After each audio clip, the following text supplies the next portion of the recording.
Hi dears, welcome back to my YouTube channel. ഇന്ന് ഞാനിവിടെ ഉണ്ടാക്കാൻ പോകുന്നത് മഷ്റൂം തോരനാണ്. അതിന് വേണ്ടിയിട്ട് ഞാൻ വൈറ്റ് കളറായിട്ടുള്ള മഷ്റൂമാണ് എടുത്തിരിക്കുന്നത്. ഇത് നല്ലപോലെ ക്ലീൻ ചെയ്തതിന് ശേഷം നമുക്ക് ഇത് അരിഞ്ഞെടുക്കാം.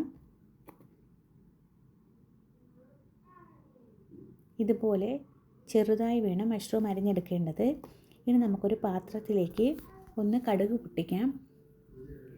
കടുക് പൊട്ടിച്ച ശേഷം അരിഞ്ഞു വെച്ചിരിക്കുന്ന മഷ്റൂം നമുക്കിതിലേക്ക് ഇട്ട് കൊടുക്കാം. മഷ്റൂം കുക്ക് ചെയ്യുമ്പോൾ പ്രത്യേകം ശ്രദ്ധിക്കണം. ഇതിലേക്ക് എക്സ്ട്രാ വെള്ളം ഒന്നും ചേർത്ത് കൊടുക്കരുത്. കാരണം ഇത് കുക്കാവുന്ന ടൈമിൽ ഇതിൽ നിന്ന് തന്നെ ധാരാളം വെള്ളം വരും. അതുകൊണ്ട് എക്സ്ട്രാ വെള്ളം ഒന്നും നമ്മൾ ആഡ് ചെയ്ത് കൊടുക്കരുത്. ഇനി നമുക്കിതിലേക്ക് 1 ടീസ്പൂൺ ഉപ്പിട്ട് കൊടുക്കാം. നല്ലപോലെ അടച്ച് നമുക്കിതൊരു 3 മിനിറ്റ് കുക്ക് ചെയ്യാം. ഈ ടൈമിൽ നമുക്കിതിലേക്ക് വേണ്ടിയിട്ടുള്ള അരപ്പ് റെഡിയാക്കാം. അതിന് വേണ്ടിയിട്ട് കുറച്ച് തേങ്ങ, 2 അല്ലി വെളുത്തുള്ളി, 1/4 ടീസ്പൂൺ ജീരകം, 1/4 ടീസ്പൂൺ മഞ്ഞൾപ്പൊടി എന്നിവ ചേർത്ത് നമുക്ക് ജസ്റ്റ് ഒന്ന് ചതച്ചെടുക്കാം. ഫൈൻ പേസ്റ്റ് പോലെ അരയേണ്ട ആവശ്യമില്ല.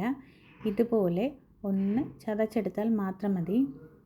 ഇനി നമുക്ക് ഇതൊന്ന് മാറ്റി വെക്കാം. ഇവിടെ ഏകദേശം 3 മിനിറ്റ് കഴിഞ്ഞിട്ടുണ്ട്.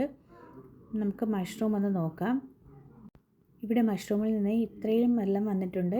ഈ വെള്ളമെല്ലാം നമുക്കിനി വറ്റിച്ചെടുക്കാം. അതിന് വേണ്ടിയിട്ട് ഇനി നമ്മൾ ഇതിൻ്റെ ലിഡ് അടയ്ക്കേണ്ട ആവശ്യമില്ല. നമുക്ക് തുറന്ന് തന്നെ ഈ വെള്ളമെല്ലാം വറ്റിച്ചെടുക്കാം. വെള്ളം വറ്റിയതിന് ശേഷം മാത്രമേ അരപ്പിട്ട് കൊടുക്കാൻ പാടുള്ളൂ, അല്ലെങ്കിൽ മഷ്റൂം കുഴഞ്ഞു പോവും.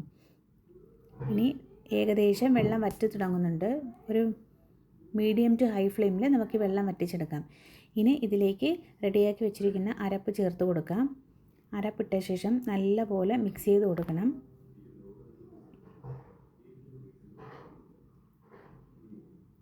ഇനി ഇതിലേക്ക് കുറച്ച് കറിവേപ്പില ചേർത്ത് കൊടുക്കാം. അതുകൂടി ചേർത്ത് നല്ലപോലെ ഒന്ന് മിക്സ് ചെയ്തതിന് ശേഷം അടച്ച് 1 മിനിറ്റ് നമുക്കിതൊന്ന് കുക്ക് ചെയ്യാം.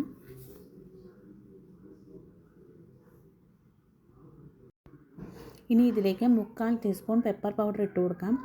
പെപ്പർ പൗഡർ ഇടുമ്പോൾ മഷ്റൂം തോരൻ ഒരു പ്രത്യേക ഫ്ലേവറും ഒരു പ്രത്യേക ടേസ്റ്റും കിട്ടും. ഇനി നമുക്ക് ഫ്ലെയിം ഓഫ് ചെയ്യാം. ഇവിടെ നമ്മുടെ മഷ്റൂം തോരൻ റെഡിയായി കിട്ടിയിട്ടുണ്ട്. ഇത് എല്ലാവരും ട്രൈ ചെയ്ത് നോക്കണം. എൻ്റെ വീഡിയോ ഇഷ്ടമായാൽ ലൈക്ക് ചെയ്യുക, ഷെയർ ചെയ്യുക, കമൻറ്റ് ചെയ്യുക, ഒപ്പം സബ്സ്ക്രൈബും ചെയ്യുക. Okay, thank you.